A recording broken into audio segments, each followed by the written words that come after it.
Okay, we're live. Welcome to Boston Basic Income. I'm Alex Howlett. This week's topic is idleness and leisure. Why do we care how people spend their time? Why is it important that everybody's working? Is it important that everybody's working? These are the types of questions we're going to explore. And obviously there's some synergy there with basic income. So some of us read a classic article by Bertrand Russell called In Praise of Idleness, and we may get to some quotes from the article to discuss. But first I wanna go around the room and get people's initial thoughts on idleness and leisure. Are they the same thing? Is there a difference? And then how does that, what's the balance between that and labor? And how do we want people to spend their time in our society, and why? And how does basic income factor into that? So kind of like any initial thoughts on stuff related to any of that. So we'll go through and do the same order that we just went through. So we'll do Derek, Austin, Avi, Bethany, and on. So go ahead, Derek. I like this essay a lot. I read it a long time ago, but since discovering basic income, it reads very differently. And it seems much more practical and doable as opposed to a philosopher kind of just airing some stray thoughts. And I like a lot of what he says. I don't agree with all of it. I like that he notices that there's this kind of omnipresent morality of work that drives our opinions about these things. He notices that it's present in both the so-called capitalist countries and socialist countries of his time. And I like that he points out that that spending, that consumption is kind of, it's not divisible from business. So he points out that why should we think less of someone who goes out and spends their money on things they like for a party or something, because that money is going to businesses. It's really supporting a real business.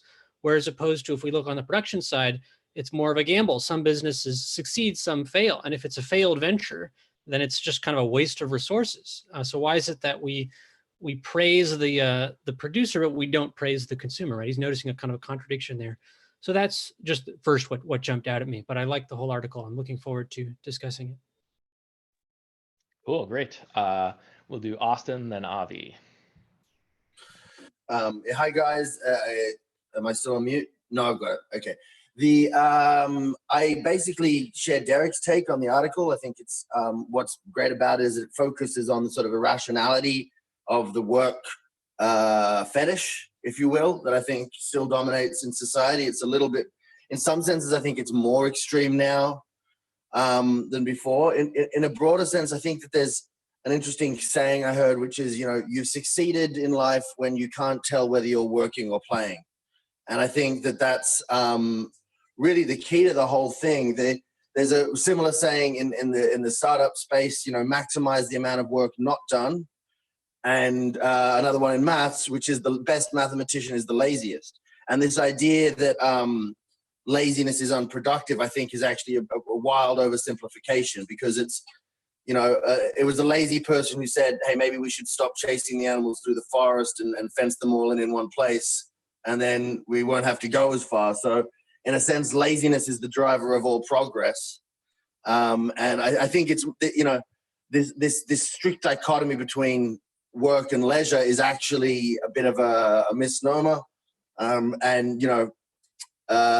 Being results focused is not the same as being work focused. And look, it's just a really interesting topic. And I haven't really organized my thoughts about it in a proper way, but it's exactly where we need to be thinking, I think, this lane.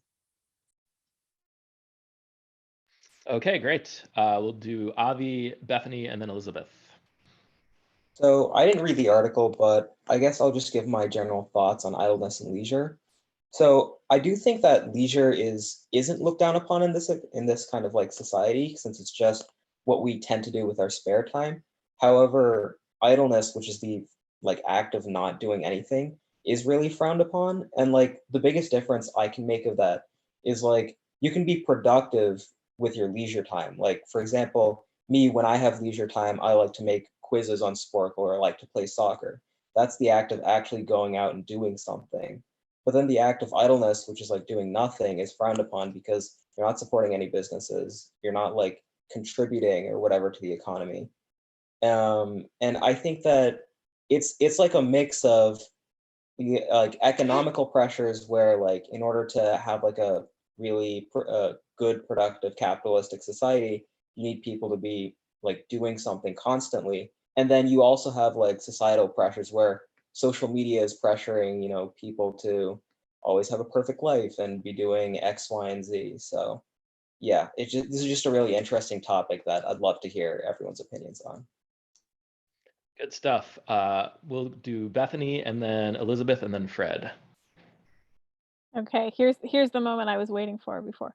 So yeah, so there's a lot to say on this. A couple things that I'll bring up. One, I found it interesting, as other people did, that he makes the connection between the kind of work ethic that people internalize and the function that it often serves, which is to motivate people to work. And he talks a lot about how that can be like a top-down influence, like people who want people to work in their farms or factories kind of inculcate people with this idea. I think that's true. I think it's also true that it becomes important for people to have that idea in order to make enough money to succeed and so on. And so that's in the current situation or past situations. So that's another driver for it. But I also thought that it was just interesting to see so many parallels between this article written quite a while ago and kind of the ideologies that people still have today. And the last thing I'll note, just because it kind of stuck out to me as a sort of side point, was he talks about education as something that can enhance the enjoyment that you take from your leisure time and maybe the productivity that you take from your leisure time. So I thought that was an interesting perspective, and one maybe we could talk a little bit more about. It's already obviously true, if you can't read or write, you can't access lots of interesting things, but it's interesting to think about education in that way as opposed to preparing people for work specifically. So I thought that was interesting. Cool, great. We'll do Elizabeth, Fred, and then Nick. Yeah, I agree with a lot of things that people have already said.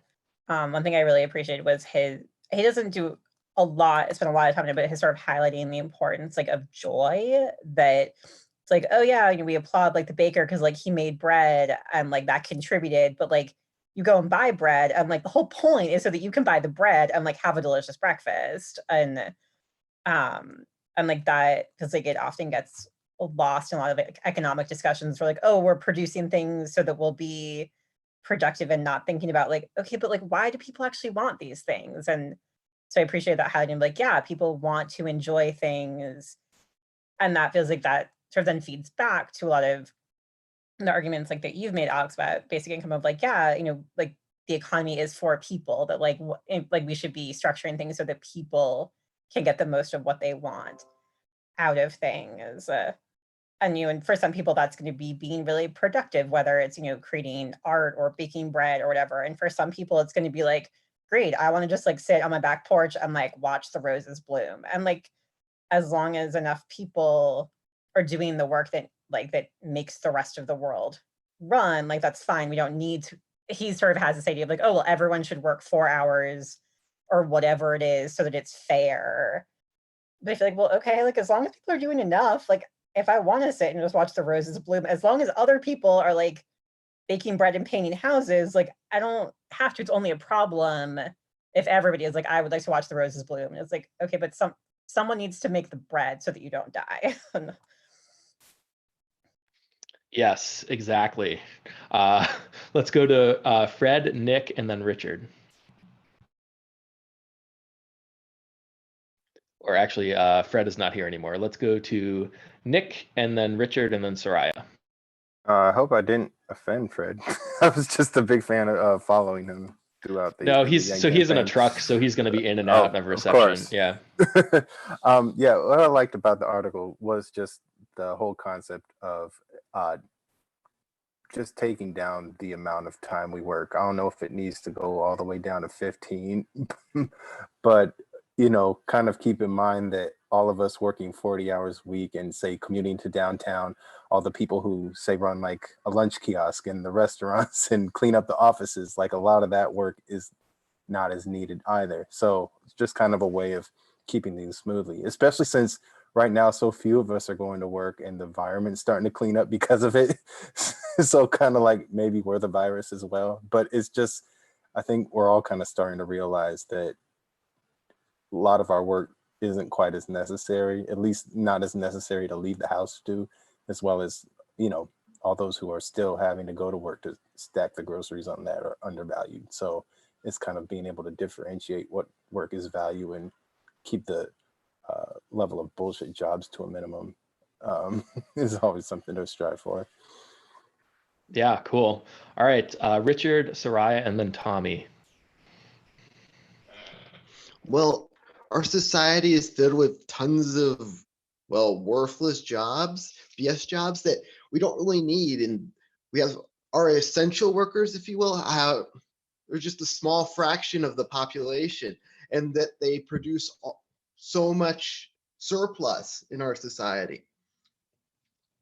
And well, and in the surplus, we like give it away to like places like Ocean State Job Lot, and we have so much like wasted food and goods that just can go to discounted places. We just don't need them. So Yeah.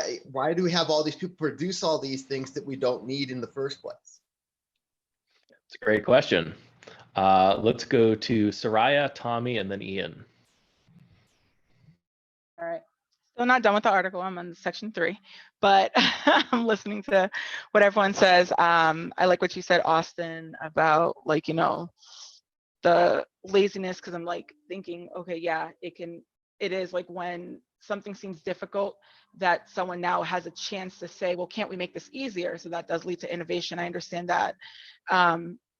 But it makes me think, but if no one has to do anything, will people take that next step to try to create, to try to do something? On the same vein of what Avi was saying about, like, yeah, our current society, we think, you know, leisure is virtuous, it's a reward, whereas like idleness is just, you're doing nothing, you're not producing anything. So yeah, so we definitely do, you know, prioritize leisure over idleness, but again, only leisure as a reward after you've put in work. I guess it kind of what Nick was saying about like, you know, seeing like essential work and stuff, like what if people were paid based off of how essential their work was? Like the people who are still working, what if those were the millionaires? You know, like teachers don't get paid enough, these grocery store workers don't get paid enough, and like they have to go to work, but there's a huge disparity between how much a nurse or a doctor is making even, and like the nurses are the ones who are actually interacting with the patients, and they're getting paid so much less than the doctors. But then conversely, think about teachers, and then so on to grocery store workers, and like the pay just goes down and down. And then my last point, I guess it's just, I understand you guys are more on the economic side of this discussion. Like I said, I'm a social worker, so I guess I kind of just don't agree, or I don't quite understand. Yeah, I don't agree with it. The whole sense that, again, it in this in the proposal for basic income, it's you're discouraged to save. And again, like my family comes from, you know, another country, or from Haiti, and it's just so weird to think of not saving, like not planning for the future. Just money comes in and needs to go out, because just like we were talking about last week, they were punished if they saved their money. The value of whatever they had went down, you know. And I guess that's why there's kind of a correlation between working and earning money, because now, you know, I don't think that wages are fair right now, but with basic income, I don't think that a good society would be where like majority of the population doesn't work. All right. Cool, yeah, and I just want to clarify that basic income does not discourage anyone from saving. That was kind of like a unique feature to that kind of parallel currency that they had going in Austria in the 1930s. And they weren't discouraging people from saving entirely. It was just that if you wanted to save, you wouldn't you wouldn't hold on to those labor certificates. But yeah, saving in general, like we shouldn't be just discouraging people from saving. I don't think that makes sense. I agree with you there. Let's go to Tommy, and then Ian, and then Mom.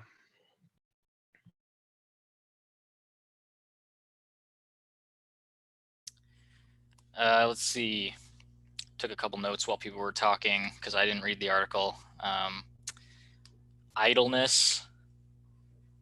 Let's see. Someone mentioned productive leisure time, which I can kind of see what that means, but it also rings to me as somewhat of an oxymoron that there's something I value about having time explicitly not in a goal-oriented manner, that's sort of what makes my leisure time not leisure time. So that if I'm off the clock from my job, but I'm like researching programming language techniques or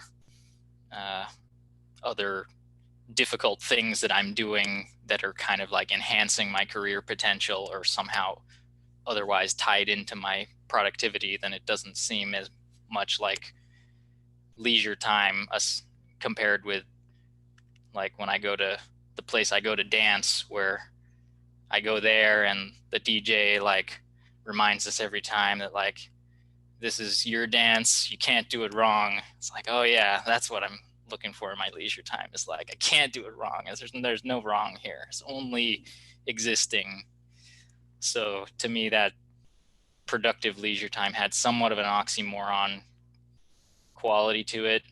And like idleness, even in conversation, sometimes I like there to be a little bit less like pressure to like, oh, if there's ever an awkward silence, then that's bad. It's like, well, an awkward silence, you can like think about things, or I don't know, I'm less averse to idleness, I think, just kind of in general. I think there's some value to like making a certain amount of space and then just kind of seeing what comes out of that space, even if you're not like doing anything the whole time.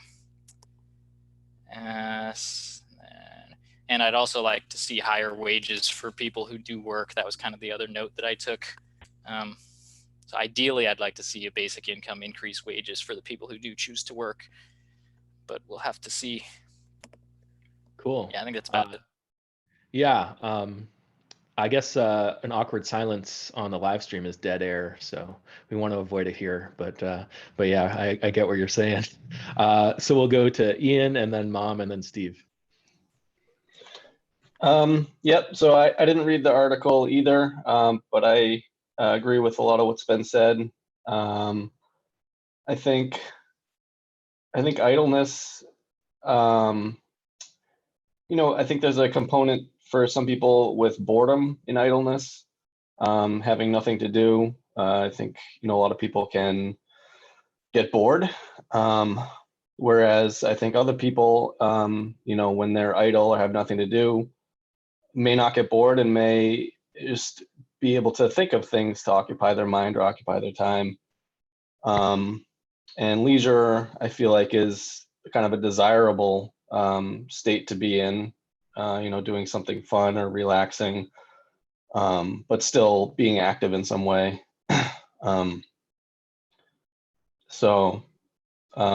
Yeah, I guess, those are my thoughts of how those two things differ.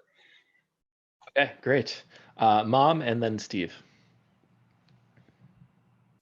Yeah, I had some thoughts coming in, and now I have different thoughts hearing everybody's thoughts. But I know this writing from before from your dad, actually, Alex, Bertrand Russell, on idleness.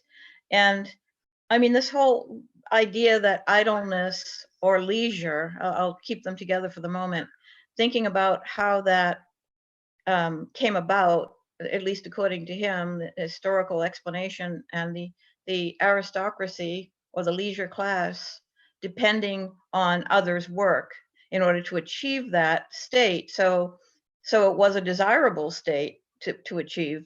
And in fact, as he points out, a lot of accomplishments, civilizations were built out of the lives of the work of slaves. I mean, the Athenian intellectual culture came about because they had that time based on other people's work.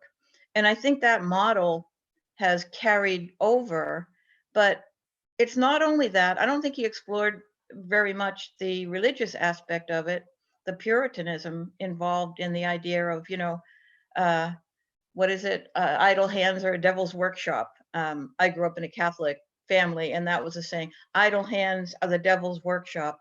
And I used to think that's kind of a great idea, to be in a devil's workshop. Actually, what are you going to make in there?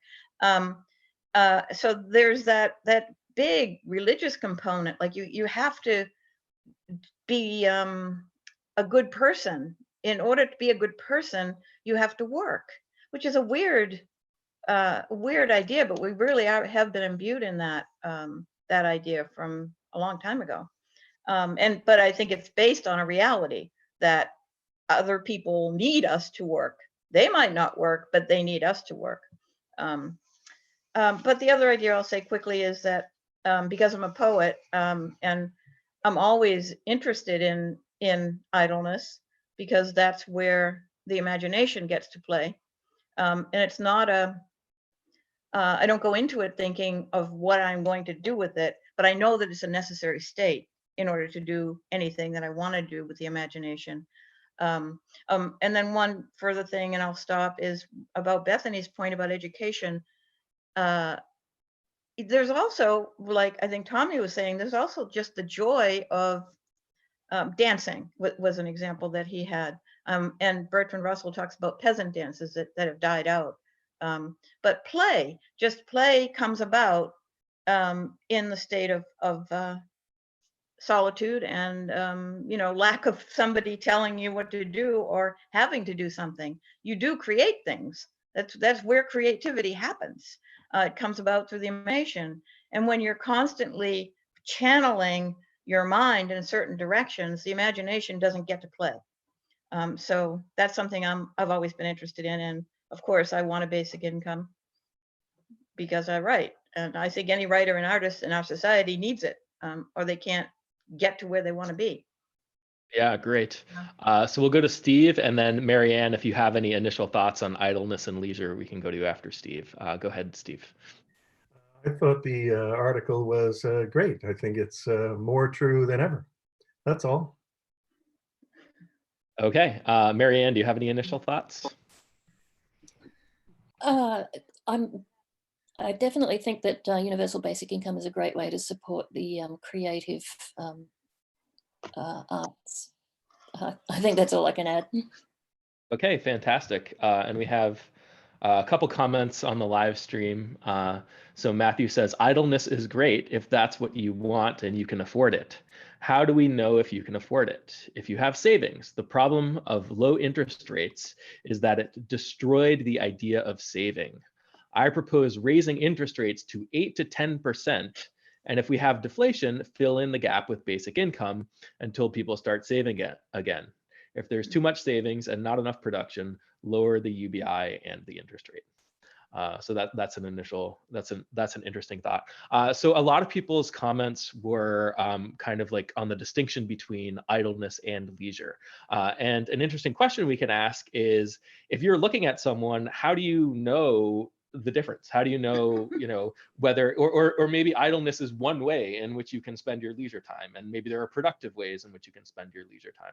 So I think the contrast that people usually use is the contrast between labor and leisure. You're either working for someone else or you're doing your own thing. So when you're doing your own thing, maybe you're idle. And as Ian brought up, maybe sometimes when you're idle, you're not happy because you'd rather be doing something. Right. So there's stuff to explore there in terms of like, well, how do you help people have meaning and purpose too? And then there's the question of to what extent should we care how other people are spending their time? Now, certainly if there's labor that needs to be done, then we want to make sure that labor gets done. So Elizabeth was pointing that out, right? So you don't want to live in a world where nobody's baking the bread, because then nobody has any bread. So you have to have enough of an incentive to get people to do the necessary stuff in your economy. But beyond that, it feels like why shouldn't people be free to spend their time how they want? So Austin has his hand raised. Do you want to go ahead, Austin? Yeah, I just wanted, there was a bunch of different comments that also touched on the issue of education as well. And I think that there's a really interesting point to be made there, which also ties in with what Tommy said.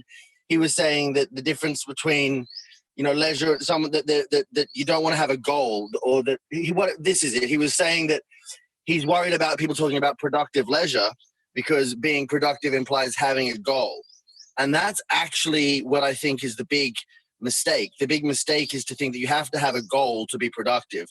It's in fact what the poet lady was saying, that it's in part of the process is not having a goal and not knowing what you were. I didn't want to call Alex's mom. I'm sorry.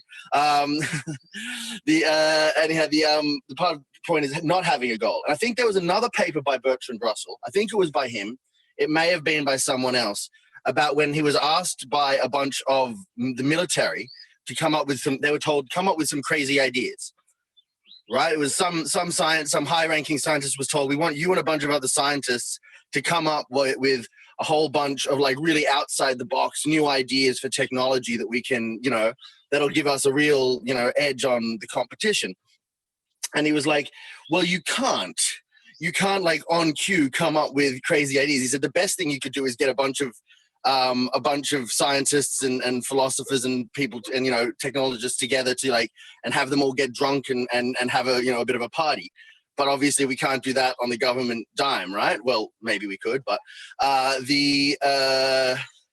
but there's and like Sir Isaac Newton and David Hume and all these like sort of founders of the Enlightenment and stuff, they were these wealthy people who were specifically not working. And universities weren't a place that you went to get vocational training to get a job. They were a place you went to sort of play with the ideas and live an elevated life of leisure by, reading Greek poetry and whatever else.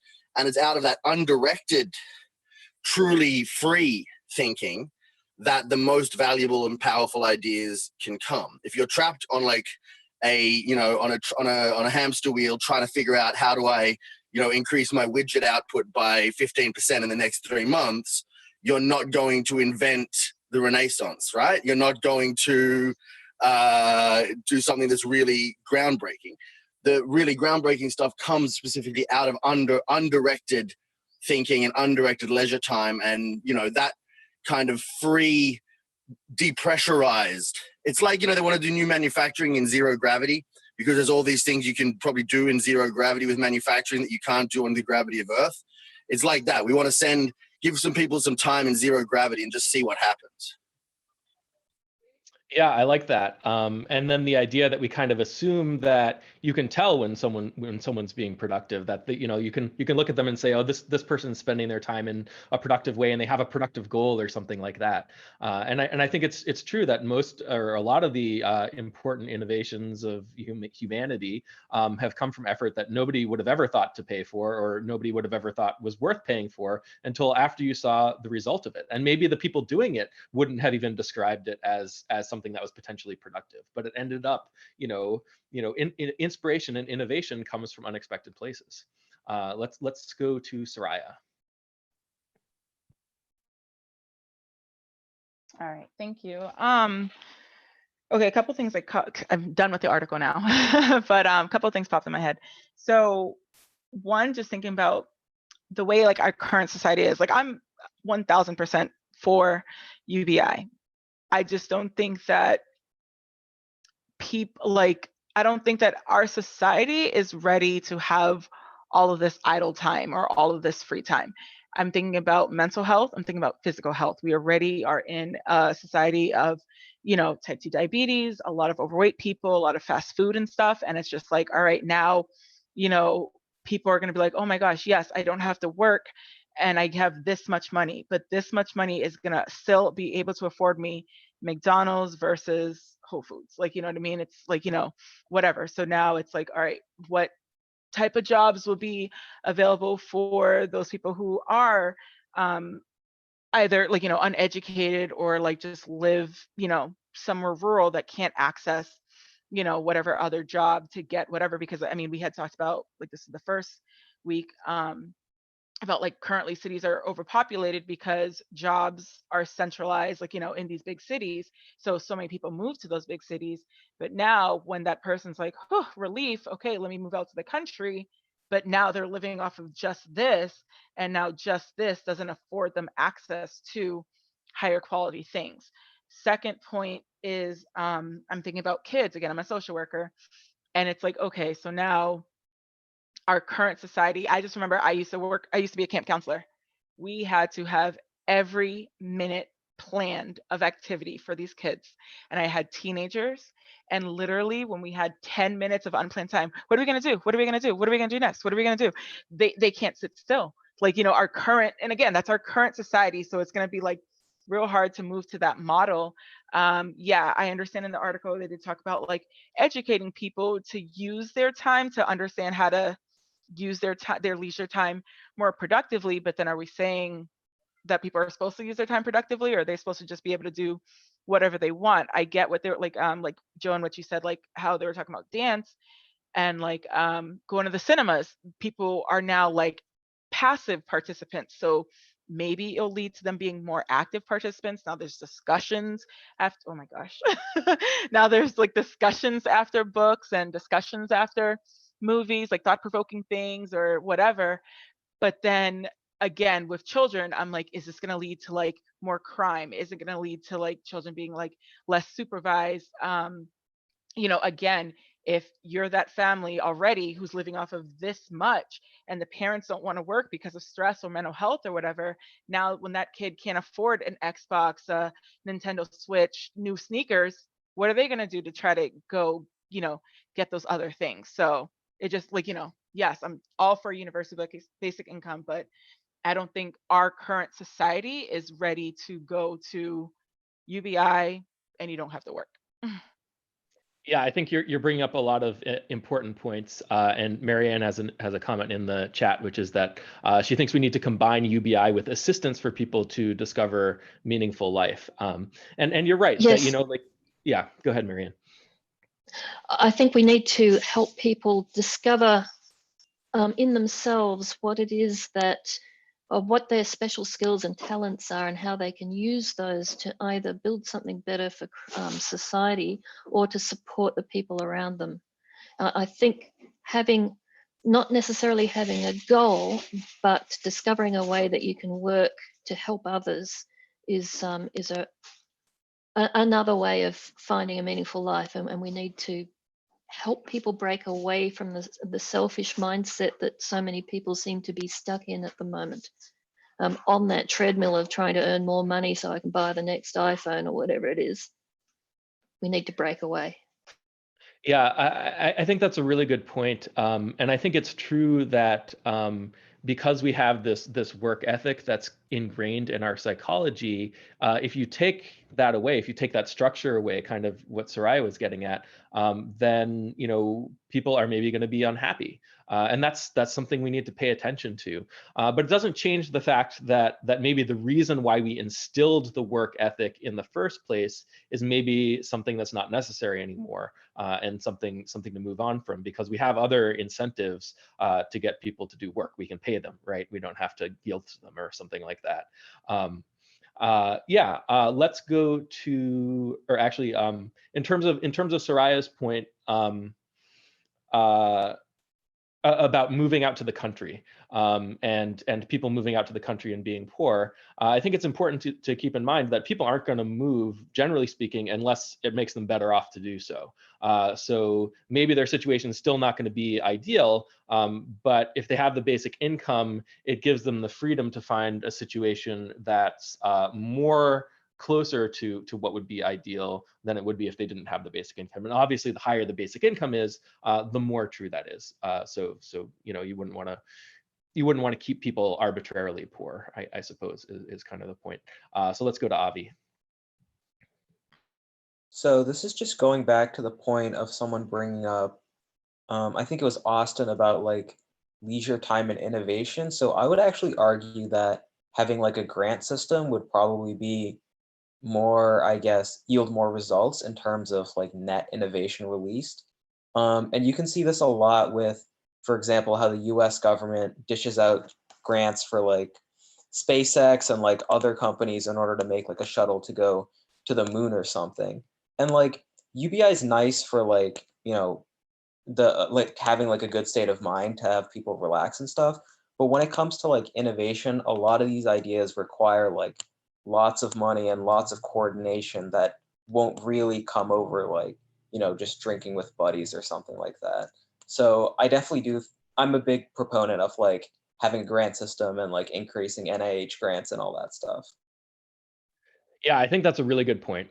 There's a lot of important stuff that that people can't just do on their free time, that that needs to be paid for. And if it's not incentivized by the market, if the market isn't paying for it, then the government needs to pay for it, right? So generally, the way I like to think about it is that UBI, basic income, it funds consumption, it funds the market side of things, and it gives people the freedom to spend their time how they want. Then, if you want people to do something more specific, and you're the government, you can and probably should pay for that, but you're making a trade-off, right? You're saying, I want people to spend their time in this way, and then the cost that I'm paying is that I'm maybe taking away some of their leisure.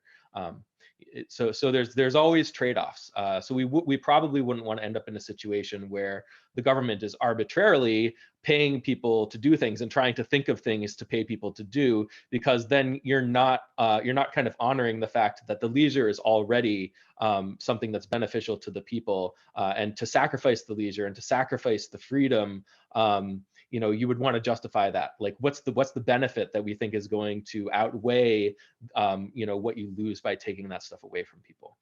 So it's important to pay attention to the trade-offs. But you're absolutely right that for all the talk of all the important stuff that people come up with on their leisure time, there's stuff that you can't come up with without some kind of organization, whether it's the government or some other organizational group. Like, for Derek likes to talk about this, that if you have basic income, it allows people to be more self-organizing, and they can have goals and work towards those goals and organize towards those goals in a way that's maybe not top down from the level of the government, but top down within a smaller group or something like that. Let's go to Tommy. Yeah, I wanted to make a comment on like meaning in life, I guess, and like people talking about people getting bored, and how there's sort of a way in which we find a job for them to do so that they forget their boredom, because, well, if I'm getting paid for it, it must be useful, and because I want it to be useful, now I'm not bored. But it's sort of a weird way to like lie to them about like you're productive even though you're not. And if the goal of that was to give them meaning for their life, maybe it worked, but perhaps the right response is something more like showing them how to have meaning in other ways, rather than sort of treating that as like, well, the treatment for that is to give you a job. Some kind of angle like that. I also wanted to just sort of spitball a little bit on the transition from not UBI to UBI. I think it's just generally a question that's interesting to explore, that I don't think we've discussed, that I've seen much yet, is like discussions of how specifically it looks as we transition from not having UBI to having UBI, and like the psychological issues that could come up, the structural, institutional issues that could come up, things like, I think Alex has mentioned, like phasing it in as kids start to grow into adults. And I've had thoughts of like, you could start with a small basic income and phase it in over a few years or something, so that it's not such a sudden change to everybody's way of life. But yeah, I think it'll be, I don't know how it's going to go down, and it might be interesting to discuss that more at some stage. Yeah, it is an interesting topic to explore. To your first point about kind of tricking people and saying, like, making up a job for them and then pretending that it's productive and they're contributing to society and that kind of thing. It's interesting, like, do we really need to do that? Because normally you'd think that if you're creating an activity for people that they really want to do, then they would be paying to be able to participate in that activity, right? Like, they pay, a membership fee or membership dues to play in the soccer league or something like that. Obviously there are professional athletes too, but like, there's all kinds of clubs and activities and things that people pay for. They pay to be able to spend their time in that way, and that gives them meaning and purpose. So when I think about the government kind of creating meaningful activities for people, I think about it usually as something that people would pay to be able to participate in. But if it only works because you're being paid and because you're being tricked into thinking that you're contributing, then that kind of breaks down a little bit. So it's just kind of an interesting thought. Let's go to Mom. Oh, okay. So a couple of things. You said earlier, Alex, how do we know by looking at somebody whether or not they're being productive if they're idle? And that's a really interesting question, because some people will be bored. And I mean, you can see that with kids, right? That somebody mentioned, Soraya mentioned, I think, having activities planned out for kids. And you do have to do that to some extent, because otherwise it is a question of, what do I do? I'm bored. Or structuring time. And then kids learn how to structure time for themselves from that. But the idea that there's idleness that's productive, it's really hard to track that. I mean, we would need to invent like something like a temperature gauge, something that sees inside the activity of an apparently idle person. Are they actually, fomenting all kinds of ideas, or are they just bored? It's hard to tell. Only that person really can tell. And so I guess I don't think there's anything wrong particularly with structure or with jobs. I mean, reading about Little Richard and how he came up with his songs, he was a dishwasher. I mean, lots of times manual labor, labor that's repetitive, on the face of it, you'd think that you could be bored, but actually it allows another part of your mind to be free. And that's why a lot of artists and writers get low level kind of clerical work. They don't want work that engages them too much, because then they're not really free to think in ways that they want to think. So it's really, I just go back to your question, Alex, it's really difficult to tell.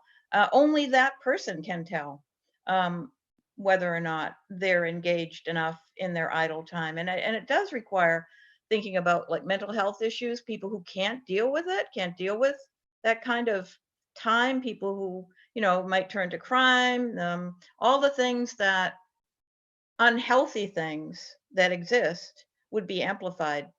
So it's not, it's not just a wonderful idea it is for me, but for a lot of society, it can be a big problem.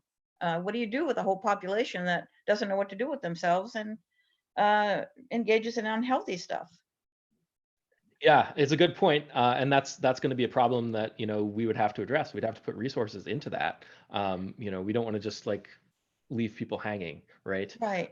And I think you brought up the point of having to look inside someone's head to tell if they're being productive with their leisure time or something like that. Maybe you can't even tell by looking inside someone's head, right? Right. Maybe they don't even know. That's Maybe right. they're just whatever, and then something comes to them eventually, they wouldn't be able to tell you, right? So even if you had that perfect brain scanning technology or something like that, you might not be able to know. Right. But you'd see activity at least. Yeah. But I guess it's always activity. I don't know. Maybe you'd see the absence of activity because it's waiting for something to fill the void, or I don't know. It's really hard to say. But what you can know is whether that person is actively doing a specific thing that you want them to do. That's right. And then when you want someone to do a specific thing, it usually doesn't have to be that specific person. You want a specific thing done, and then you offer a wage, and then whoever wants to complete that task for you, if the wage is right, if it's enough to provide the incentive to do the work, then you pay them to do the work. It's less about looking at individual people and seeing that they're productive. It's about saying, hey, do we have enough labor in our economy overall? Is my business hiring enough labor? And then making sure that the appropriate amount of labor is activated. And it doesn't matter what someone over there is doing, right? What matters is that there's someone doing the work that you need done. And that's true at the level of an individual business. It's true at the level of society as a whole. Yeah. So we are now going to go to Richard.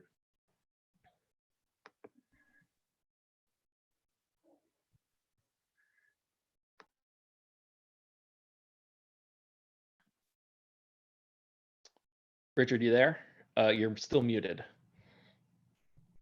Well, with all the education and things, like they're like defunding all of the arts and the and music and things like that. So people can't find their possible talents.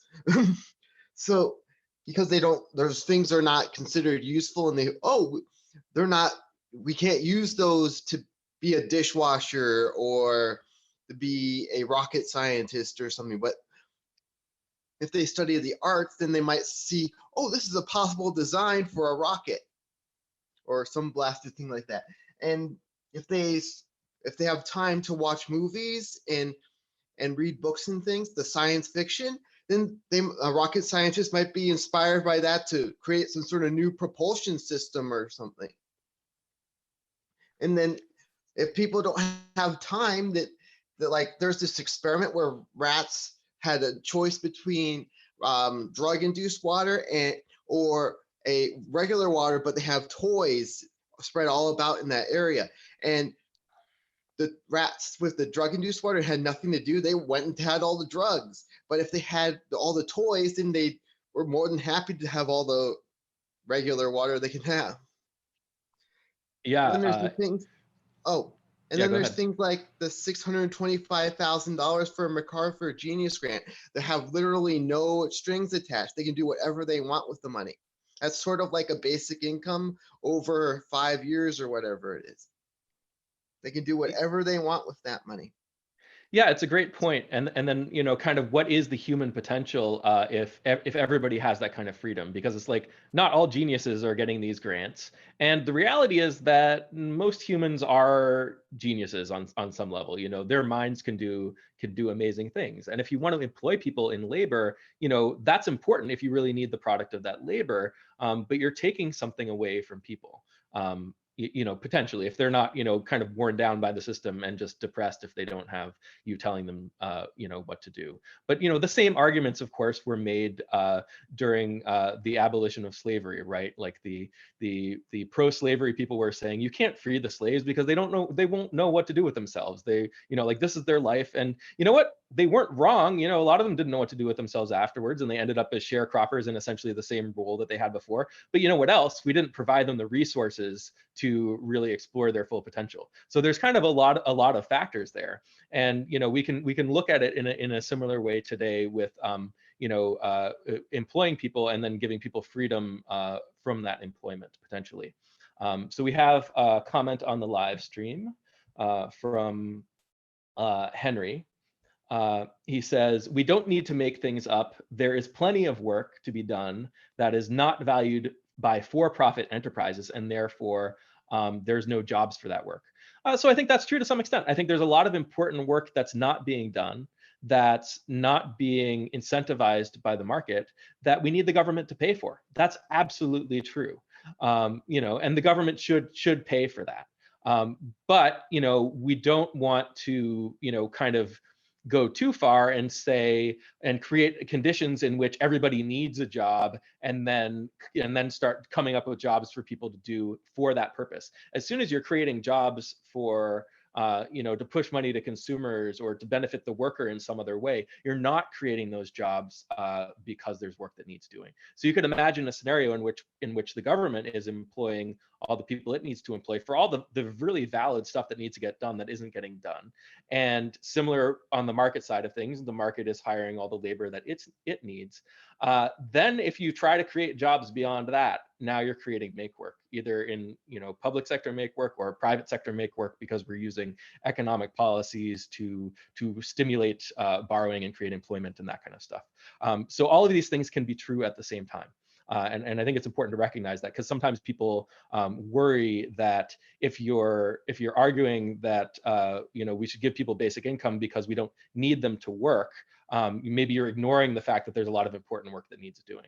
And it's not ignoring that fact. It's just acknowledging that consumers need a source of spending money, and using the labor market, using jobs as a tool for kind of funneling money to consumers is not the optimal way to get it to them. In an efficient labor market, you really only want to use wages as a way to provide an incentive for people to do the work that you want done.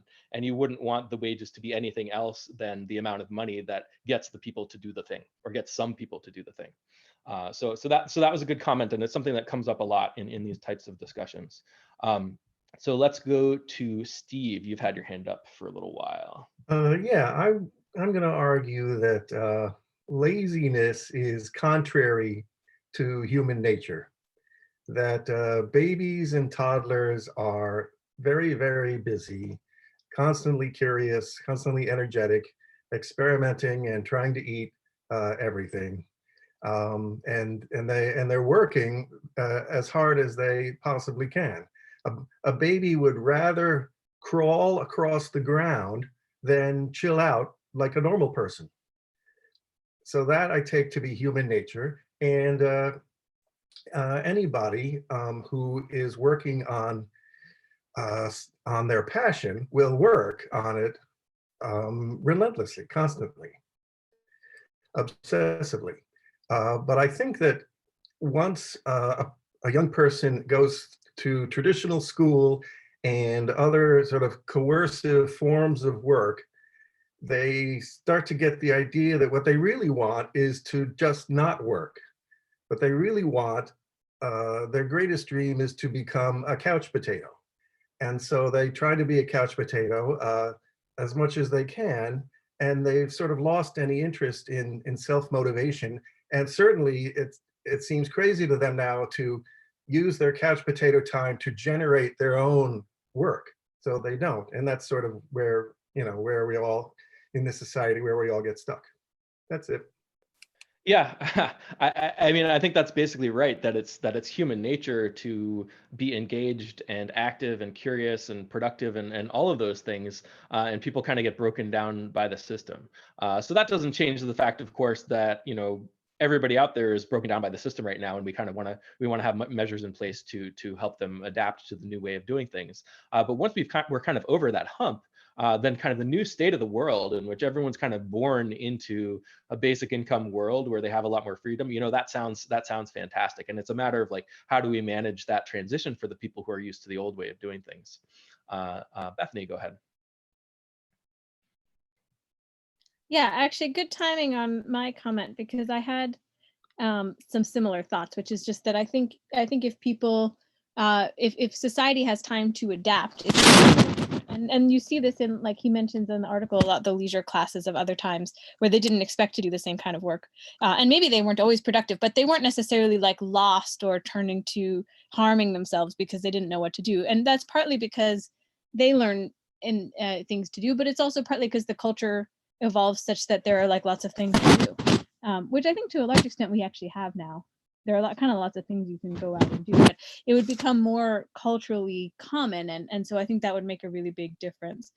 There would be that cultural support for more leisure time, and also, I think people likewise would find lots of ways to help other people, and generally, potentially find that rewarding. If not, then we have to pay them to do those things. But that was one of the points that was brought up, and rather than so we've got some kind of like sound or interference coming from your microphone, Bethany. I don't know what it is. I wonder if that's the one effect of the spill, because we haven't tried that yet. Yeah, we may have spilled some tea on Bethany's computer.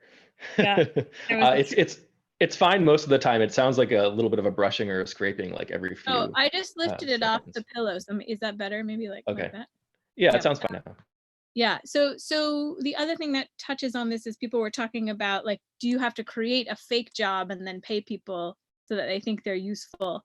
I think that there are other cues to having an impact on others, which I think is something that people want to do, contribute or have some kind of impact.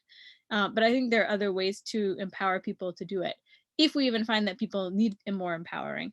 And I like the point in the article about education. Like, I would rather address it that way, like try to give people more skills earlier on if they're not finding themselves able to contribute, rather than sort of pretend that they're contributing, give them the skills to actually contribute.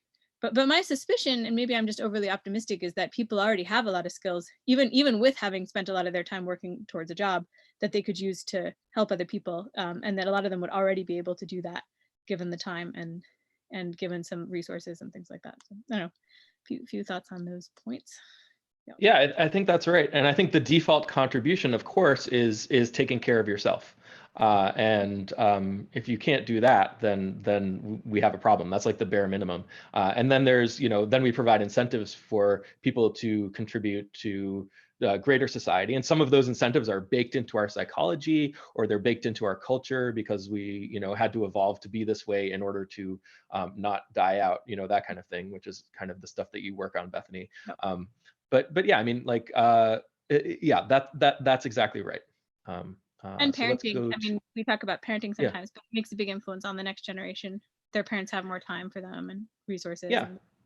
And parent, a lot of that is just natural biology that's kind of baked in because we needed to want to take care of our kids in order to propagate the species, right? Otherwise our kids just die and humanity dies. Exactly. So yeah, it all kind of, in the end, it all comes back down to incentives, and it all comes back down to economics. Like, what are the incentives to get people to do various things? And some of the incentives are so baked in that we want to kind of activate those incentives to increase people's enjoyment of life and that kind of thing, because maybe we really like to have sex, so then it's great, so it feels really good. It feels good for evolutionary reasons. It feels good because of economics, because we needed that incentive to reproduce. But the fact that it feels good is now something that can kind of be activated on its own. And there's a lot of things like that in our right. You don't have to pay people. in our You usually humanity. don't have to pay people to be good parents or to have sex or those kinds of things. Like, that will happen. Right. Is that kind of your point? Right. So financial incentives are only good for a part of it. Right, exactly. It's for when people aren't naturally gonna do something and you need them. Money is for when you need to pay people to do something else, and the labor market is for when it's a market for getting people to do something else, something other than what they would ordinarily do. So let's go to Derek.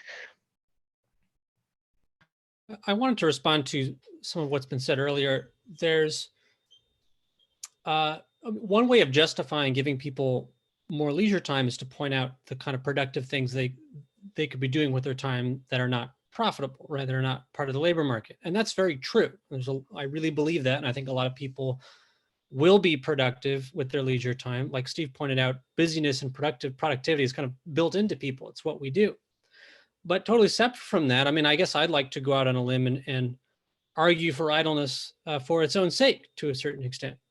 I think that idleness can be just as much a virtue as being busy, in the sense that I think there's a lot of problems today in the world that are solved if people do nothing about them. That is, if people stop doing something that they think is productive and useful, but is actually causing an enormous problem. And growing up, learning about climate crisis and ecological problems, it's always been framed as something that we have to do something about. It's very important that we all get together and pass a law or invent new technologies that will save the environment. But we haven't stopped to consider that maybe it's because we're doing too much. Maybe we have too many unnecessary jobs long after it was necessary for our prosperity to have all these jobs, to keep these people busy and using so many resources. And that's a problem that you don't solve by going out and doing more or learning or investing in one's productivity. That's a problem you solve simply by learning to relax a little bit more. And so that's what I think idleness is about. I think idleness, learning to be idle in a healthy way, is a starting point. It's a point where you're deciding what to do, and you take your time to find out what actually needs to be done and what problems you can solve that will actually help people, as opposed to rushing headlong into action or to an illusion of action that may be doing serious harm. Yeah, I think that's a great point, right? Jobs take up resources. So it's not only a trade-off between labor and people's leisure, but it's a trade-off between what's the product of the labor, and then what are the resources that you're using up? What's the pollution that you're causing? What are the emissions? Like what are these other? Do we really need a rush hour every day? We don't have that anymore thanks to coronavirus, and maybe that's a good thing. Maybe there are certain lessons we can learn from this situation that would be good to kind of continue on beyond the crisis. So there's certainly, jobs come with a cost. They come with a lot of costs, and there's the human cost, the cost of freedom, the cost of leisure, and then there's the resource costs and everything like that. Especially if the job is not productive, now you're just burning resources and you're causing pollution. potentially for not enough benefit on the other end. So like Derek says, being able to sit back and be idle and not use up resources is potentially something that's very beneficial to society. You're contributing by not using up the environment, using up the planet, that kind of thing. So we have another comment on the live stream. Henry is there, and he says, it's about time we start working for humanity rather than profit. So this is an interesting comment, because then the question is, well, why do we have profit? Why is there such a thing as profit? Why do we structure our society to create an incentive or to make it so that people can earn profit? And I think the answer is that profit provides an incentive for people to do things that society wants done. So ideally, what you would want to do is you would want to structure the market such that the possibility of profit is providing an incentive for people to do things that contribute positively to society. So profit provides an incentive, and you want to align that incentive with what's good for the people. So then you have both at the same time. Profit is how you make that happen. So instead of saying we want people to work for humanity rather than profit, we want to say, well, how do we make it profitable for people to work for humanity? So obviously there's a lot of important things that people do that's naturally pro-social and good for humanity. But for the things that we need people to do on top of that, how do you make that profitable for people? So that's the way in which profit can kind of synergize with human benefit. And Marianne in the Zoom chat said, parenting is incredibly undervalued. Why on earth do we force single parents to go out to work? And I think that's the right question to be asking. Like, there's important work that people do that's not paid that we just naturally do. Anytime you force people to go out and get a job in order to earn a living or something like that, you're pulling them away from that. So that's part of the cost of jobs. Yeah, go ahead, Marianne. Yes, so there's a lot of jobs in that category of that there's no market that's going to pay people to look after their own children or to look after their elderly relatives or to look after their neighbor who's disabled or whatever it is that people do. And so we end up with kids running around the streets, or we end up with kids in overcrowded care centers, or we end up with kids having to stay home by themselves. We end up with people not being able to get the care that they need.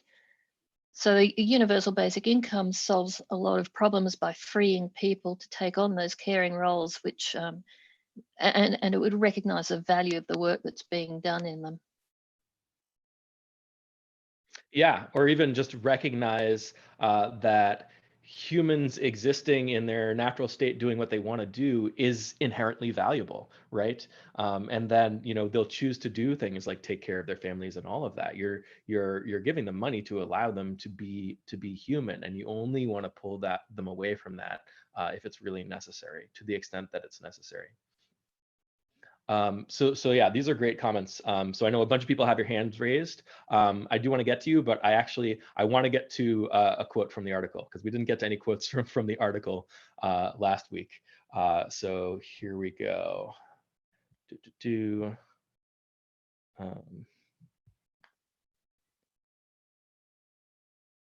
think this is it. Yes. Before advancing my own arguments for laziness, I must dispose of one which I cannot accept.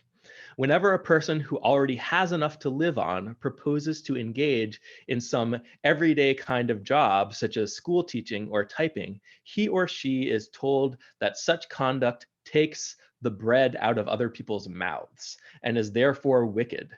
If this argument were valid, it would only be necessary for us all to be idle in order that we should all have our mouths full of bread. So I have some objections to this quote. And one of them is that the way we've structured things now, the way we've structured our society, if you do take a job, that might be a job that someone else doesn't get.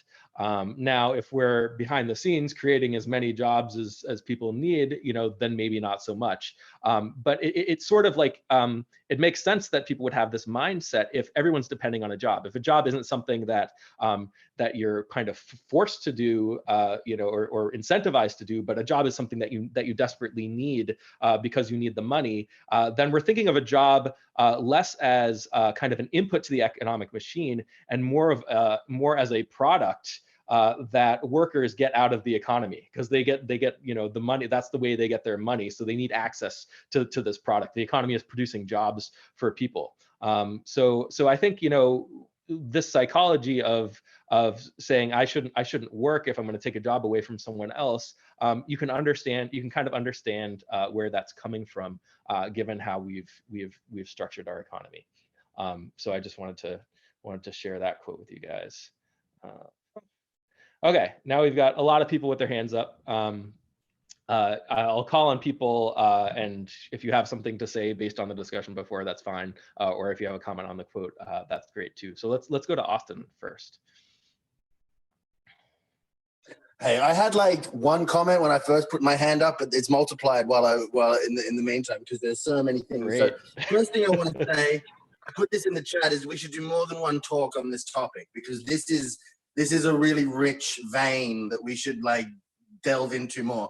But really quickly, someone mentioned rocket ships and how we should have grants for developing rocket ships and how that drives innovation. I would say yes, but we can only have SpaceX now because 300 years ago, someone who was being completely idle and unguided, sitting under a tree, had an apple fall on their head, and that gave them the idea, which led to understanding, the physics of orbit and how cannonballs move and all of that stuff. So I think obviously the answer is both, that we need like truly undirected, idle, sort of fanciful thinking. I have something which I call the 10,000 douchebags theory, which is that, you probably need 10,000 douchebags for every great poet or musician or thinker. So like, there's just kind of a necessary, like, it's like, millions of sperm go, only one of them hits the egg, right? And so we kind of have to accept that there's going to be a lot of people who maybe they think they're coming up with, the next great, piece of technology, or they're writing the most important piece of music or literature that's ever happened, and it's actually just kind of crap, right? We just kind of like got to let that happen, or we won't get that 10,000th, 1 millionth person who actually is Jimi Hendrix or Isaac Newton or whoever it is. I'll leave it at that, because the other comment, like I said, there's a million threads that we should do on this, and I reckon we should do more on this topic, and get maybe James Livingston on, who wrote a great essay in Aeon called "Fuck Work." And yeah, that's all. All right, great. Thanks, Austin. Yeah, and I definitely think this topic has a lot to it. There's a lot of meat on that bone, and it's certainly something that has kind of come up throughout our discussions, as we've been going in Boston Basic Income. So let's go to Tommy. Hello.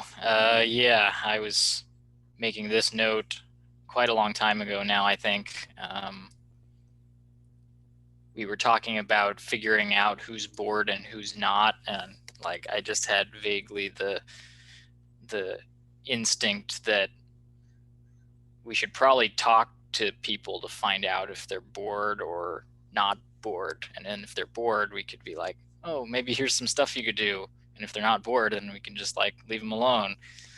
And something about like communicating with people about whether life's working for them or not seems like the right approach. Yeah. And it seemed somewhat related to Alex. I think you said something like taking care of yourself is one thing you can do as a baseline thing. And it seemed a little interesting to kind of have that flipped from what people might normally think of, which is that these people who are demanding jobs are somehow not pulling their own weight by not finding themselves something to do, which is kind of interesting. And I guess I had one more note written as well, which is that there might be an expansion of unpaid work, where things that you normally think of people doing for a wage right now, I don't know, like maybe haircuts or something. Like maybe people are just like, yeah, I'll just cut people's hair in my community. Like, you don't need to pay me because I just have time to do this. And that there might, might not just be that. Maybe there's all kinds of jobs that people will figure out that they can just do for free in a world with basic income, that would be pretty mind-boggling for us now, where it's like, well, everything you do is probably paid because it's useful work, and if it's useful work, then we should pay you to do it. I don't know, we'll kind of see. Yeah. I guess. Yeah, I mean, I think that's exactly right. I think there's a ton of work that's not getting done because people have to earn money. So they don't have the freedom to do a lot of useful work that they may have been contributing to society otherwise. And we don't really know, like, haircuts maybe, but, we don't really know the extent of it, right? And we're not going to find out until we actually give the people the freedom to choose to spend their time in different ways. There's another, Henry has another comment on the live stream. He says, pay people a living wage plus benefits while we're at it, not just a small UBI. So I think this is kind of a sentiment that a lot of people have, that you want people to be able to earn a living wage through their job. You want the job to give people benefits. But the problem with that thinking is that now, again, you're expecting jobs to take care of people. You're expecting the labor market to be this thing, or not necessarily the labor market per se, but even government jobs, if you don't think of that as being part of the market. But whatever, it's the same thing. If you're thinking of jobs as the thing that needs to take care of people, now you have a problem where you're creating jobs, or you're creating benefits, wages, for reasons other than creating an incentive for people to do the work. So I think part of part of what's maybe a little bit scary here is the idea that maybe the UBI is going to be very small, so that you leave people without a job, or without a decent paying job that has good benefits, and now you're in a situation where they just get this pittance or something like that. So UBI is not defined to be a small amount. I think the best way to think about UBI is that it's like universal health care. When you force employers to provide healthcare for people, now you're kind of interfering with the labor market and forcing it to do this thing that's inefficient, and you're forcing people to need jobs and that kind of thing. So universal healthcare, it goes to everyone, independent of the labor market, independent of jobs, and then that allows employers to employ people without having to kind of go over this hurdle, and it allows people to choose where they're going to work or whether they're going to be employed, without kind of being forced or coerced into getting a job. So universal basic income is the same thing. It's the question is, why do we want to set up our economy so that people have to be dependent on jobs for either their health care or their income? So if you kind of decouple all of those things from the labor market, then you're providing people with the maximum benefit, and you'd only withhold some of that to the extent that you need to leave room to provide an incentive for people to work. So it's really a shift in thinking. Like, where's the default place that people get their money from? If you think of that as the basic income, then the jobs is just this extra thing. We pay people extra to get them to do extra stuff that they wouldn't ordinarily do. And I think that's the efficient role for jobs, and it maximizes people's freedom. We only take that freedom away to the extent that we really need them to spend their time doing something else. And it's the same for healthcare. It's the same for income and potentially other benefits as well. It's fine if employers want to provide a lot of benefits as an incentive, but you really want to have it be for that reason. Yeah. So let's go to Soraya. All right, I kind of just like typed my question. I have so much to say. My gosh, guys, this is such a great conversation. Regarding what you said, Tommy, I think stuff like that would happen. Like, people will start being like, oh, I have leisure time and they want to give back to the community. But I feel like eventually they'll die down, because why did someone now have that opportunity, but then 100 years from now, you know what I mean? It's just like, well, how did that person learn to cut hair? Like when, like, you know, were they taught? And then is it going to be the most, like, for like in your example, like cutting hair, is that the most sanitary condition? However they're doing it, do they have good clippers or whatever? It's kind of like what we have now, like when you have small communities doing things versus, like, you know, those people being able to access the larger market. It just limits their choice and quality. I don't want to say quality, but, like, you know what I mean? It's just like, it just limits their choice.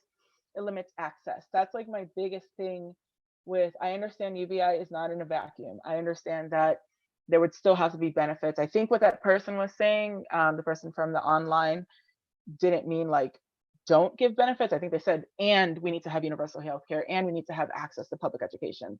At least the way that you read it, that's how I understood it. But I guess you said like UBI would be, you know, it's not just like $100. Say it's $5,000 a month. How do we ensure that it doesn't create a further disparity between the haves and the have-nots? Because the people who are automatically going to be able to, you know, take part of this leisure time will be the ones who have a lot of money if they choose to. But now they could be like, oh man, cool, I have an extra $5,000, but I want to make a lot more money. They have the education, the resources, the connections to take on extra jobs and invest and make more money. The people who now, for example, were working at Burger King because that child was in foster care, now has 2 children, they're 19 with barely a high school education. They don't have the skills to make more money because they don't have access to any other jobs. I'm not saying that it's right that that person had to work at Burger King. Cool, robots will take over or whatever. But now that person just gets that $5,000. Where is their upward mobility? Like now, because we're saying, oh yeah, now they can stay home with their kids. But now if they're staying home with their kids, when do they also have time to pursue an education to have access to those greater things? You know, again, I understand it's not, UBI isn't a vacuum, but I feel like, you know, if we were to propose this, you know, now we're going to start a movement and write a proposal to get this enacted, like we need to think about all those scenarios as well, not just the pure economic part of it. And then my question again was about the taxes, like who gets taxed with this? You know what I mean? Because if you choose to get the UBI and then not work, should you be taxed less because you're based off of your income? But then if you choose to get the UBI and then you are also working, therefore contributing to society, but now you're taxed more, where's the, like, I understand you were saying about incentives, like what is the incentive to work in that scenario? So, okay, cat. Thanks, guys. Yeah, so I mean, I think you're bringing up a good point with, you know, if we create opportunities for people, we create more freedom for people, then the people who were previously rich and well-equipped are going to be the ones who are best equipped to take advantage of the new world, the new situation where we have basic income. That's exactly right. Now, I like to say that I never want to throw poor people under the bus in the name of punishing rich people. So if we have something that makes poor people and rich people better off, I wouldn't want to sacrifice that thing in order to kind of keep the rich people down. So maybe there are things we can do to kind of prevent disparity between poor people and rich people, but I'm mostly concerned with how do we benefit poor people the most. So if someone's poor, you know, and there's a large basic income, it gives them, as you said, it might give them the freedom to stay home with their family, but then when do they get to do their education? And I would say that for all of the different things that you would want poor people to be able to do, or you'd want anyone to be able to do, basic income gives more flexibility, more freedom to be able to do any of those things. It's not just about, you know, making people stay home with their kids, that kind of thing. It also gives someone who maybe was previously poor the money to pay someone else to take care of their kids, right? It gives them the choice. It's not like now where you're forced to go to work and then you get benefits that you can use to pay for childcare to have someone else take care of your kid. You could still go to work and pay someone else to take care of your kid, but it's not something that you're being forced to do anymore. I think is kind of the main thing. And then as far as taxes go, so UBI is the opposite of a tax. It's giving everybody money. And you can, so the specific kind of a tax it's the opposite of is a head tax. So a head tax is when everyone has to pay X amount of money every month or every week or something like that. So you're paying, everybody has to pay $1,000 a month, right? That's called a head tax. And then a basic income is a negative head tax, and a head tax is a negative basic income. So basic income itself is not associated with any particular taxation scheme or anything like that. There are arguments we could make about what kinds of taxes we want in our economy and for what reasons. In terms of, does the basic income itself imply that there has to be a tax? I would say no. And the question I usually ask is, how much basic income can our economy handle right now? If there is no tax, we don't change anything about taxes, and we just say, okay, what level of basic income can our economy support in terms of how much money can we give people without causing inflation or something like that? Even if you cause inflation, it doesn't actually allow you to give people more basic income, because the inflation will take away the purchasing power of basic income and bring it back down to the level that the economy can sustain. So what is that level? And then could you use taxes to increase that amount? Potentially. There are other policies maybe that you could use to increase that amount as well. But what's important is that there's some amount of basic income that we can sustain right now, where all you're doing is you're increasing the basic income, and then on the other side, the Fed is tightening monetary policy. So this is getting more into kind of wonky economic stuff. But the bottom line is that the way things work right now is that in order to push money to consumers, we dump money into Wall Street, and then some of that money leaks out to people through jobs.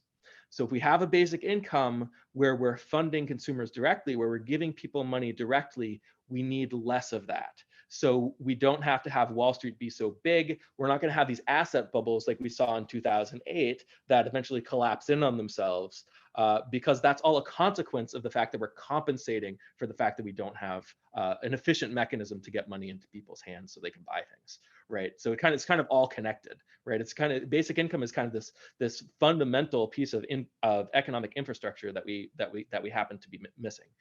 So there's no tax. There's instead of thinking about, okay, we have to get the money from somewhere via a tax, we can do less of this other mechanism that we're using to push money into people's hands, and we can do it in a more efficient way, in a way that gets to everyone unconditionally, instead of like forcing them to kind of get some of the money through the labor market, that kind of thing. Yeah. So that's kind of, I guess, the long-winded answer to your question. So let's go to Ian. You've had your hand up for a while, if you're there. Yeah, sorry, I had to run back to my computer. Yeah, a lot of great stuff has been said. I agree. I want to touch on the point that I think Steve, I think was his name, I don't know if he's still here, about human nature, and people generally curious. I think that's true. I think the notion of boredom, I don't know what boredom is. I think it's important to define these terms like boredom and productivity. I think boredom is a state of anxiety of maybe not knowing what to do, that can lead people to make maybe poor choices or good choices, based on their knowledge of life and themselves. I think a lot of choices can be made based on instant gratification, drug use, things like that, when people are in that state of not knowing what to do. And So that was one thing I wanted to talk about. And you know, I really liked your example, Alex, of you know, when slavery was abolished, that didn't solve things for a lot of people, at least right away. You know, a lot of people were kind of stuck in those routines, and kind of went back to them. And so I think that's an important point, you know, to think about also. And the one last thing was, you know, that, you know, I think, you know, curiosity for human nature is definitely a big part of it. You know, I think there's also some negative aspects. You know, I think people are going to make, you know, bad choices regardless of their situation. You know, and you know, I don't know if you know, I don't think having more money will lead people to make worse choices necessarily. You know, there are examples of people winning a lottery and just, you know, going off the deep end. You know, but I think with a basic income, I don't think that would apply. And I think, you know, there's a correlation with, you know, legalization of drugs. I don't know the statistics for marijuana currently, but I don't know if you know, the increased you know, legal status of marijuana has led to increased use. I think there was, you know, thoughts that it would increase at least initially, but, you know, maybe stabilize.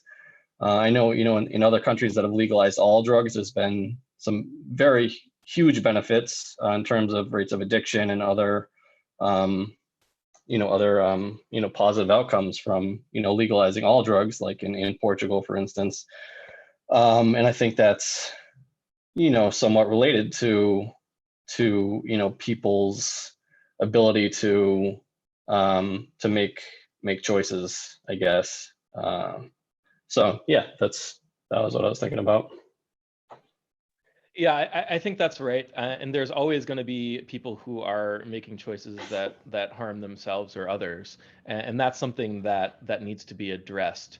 But I don't think the answer is to withhold people's money by default, and then just kind of you know, take away everyone's freedom and, you know, have that be the baseline. I think what you do is you want to maximize the benefit that people get, and then if there are problems, then you figure out ways to address those problems.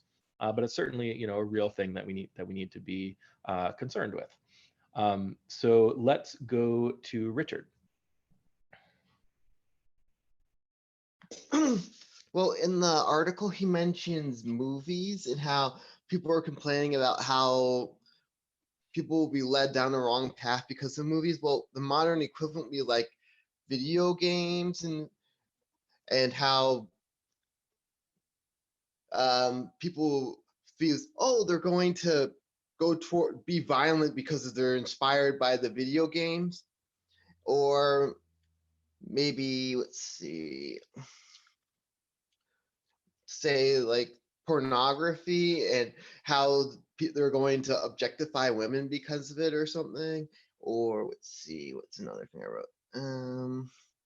Well, with that, it's that people can benefit vicariously, but through video games. They wouldn't, if they see, they can just shoot things with the guns in the video game rather than going out and shooting their classmates or whatever instead. Or with pornography, there's with the holier, I read an article that the people in like the Bible Belt and things are have the highest pornography usage, in that they have this holier than thou attitude that since I go to church every Sunday or whatever, then I'm better than you, even though I have higher pornography usage or whatever. And then there's also in the article, he mentions that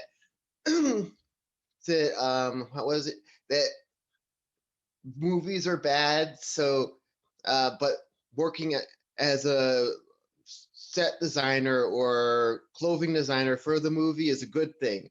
So designing doing the coding or whatever for a video game is good, but playing the actual video game is bad. Or would they also qualify for the pornography? Being watching the pornography is bad, but being a pornography artist would be good or something? I don't know. I don't think it carries over to the pornography, no. But okay. yeah, I mean, it's a great point that we place this value on contributing to other people's leisure, and then we shame people for enjoying the product of the leisure. It's kind of these two things do not add up with each other, but that's kind of how our society runs. And then your point about video games, yeah, I'd certainly prefer people would be playing video games and using pornography to going around and shooting actual people and raping people and stuff like that. That's obviously better. But then there's some complicated stuff with there, like reinforcing psychology or that kind of thing. So that's maybe a topic for another day. We could probably have a whole discussion on that. So let's go to Mom. Oh, okay. When all this time goes by, I had other ideas about what to talk about, but I actually had a reaction that's similar to Ian's for my first point, where we're not thinking about idleness or boredom in very complicated ways. We're just using that as a label, like laziness, which is a negative thing for most people. And actually, it's more than one thing. And I think it's also true that it's an avoidance of anxiety, to be psychological about it, that boredom, the state of boredom, is a more comfortable state doing nothing than doing something that might cause you to fall into some kind of anxiety or problematical emotional reaction. So you just do nothing. But that's one take, and I know it's more complicated than, okay, so we'll give some people will be able to do something with their idle time and not be bothered by it, but a lot of people will be bothered by it, and it's not, I don't think, helpful to just sort of brush that away as, well, they're programmed by society, or they'll get over it, or they'll find meaning if they give them time. I mean, when we think of the example of the slaves, it took generations, and it will probably take generations here to enact this kind of change in society, so that people don't they don't necessarily have the structures that they've come to rely on. I don't think it's a small fix. I don't think everybody's going to fall into idle time or leisure time either willingly or happily, as one point I wanted to make. The other point is, now that we're in this pandemic mode, people are finding out things about, for example, children and what they do with their time and how they are taught. To go back to education, instead of parents being able to put them into a structure that's for teaching, they're now having to fall back on resources and basically homeschool, and in some cases do nothing and let children learn as they would naturally, and try to just keep them within some boundaries, but let them just learn. So I think we're learning a lot from this pandemic in that regard, as well as the stripping away of what's actually necessary. So many people are saying now, yeah, I guess we didn't really need to go to those meetings. We could have had it done remotely in a much quicker time, because it's now no longer now a social activity that's, everybody has to go and gather and show themselves, and actually it's not a productive. Anybody who's worked in companies knows this, and in academia. So meetings start to get scaled back. There's also talk about Manhattan, the change there, when all of these buildings suddenly are emptied. They're not necessary.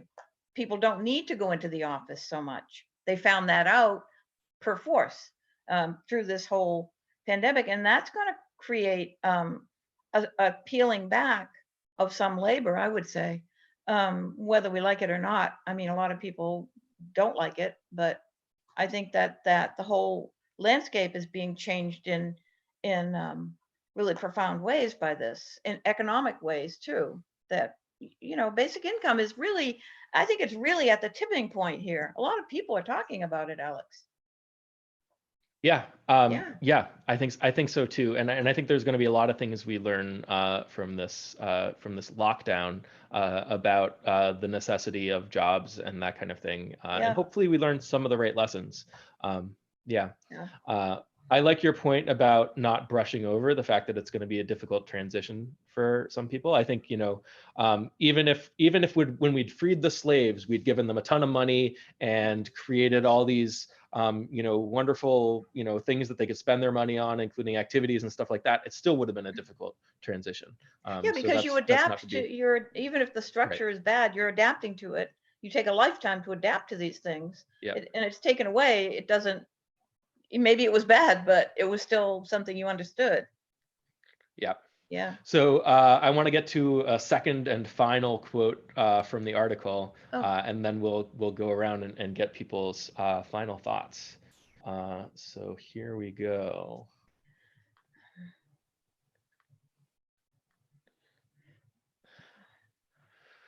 What people who say such things forget is that what a man earns, he usually spends, and in spending, he gives employment.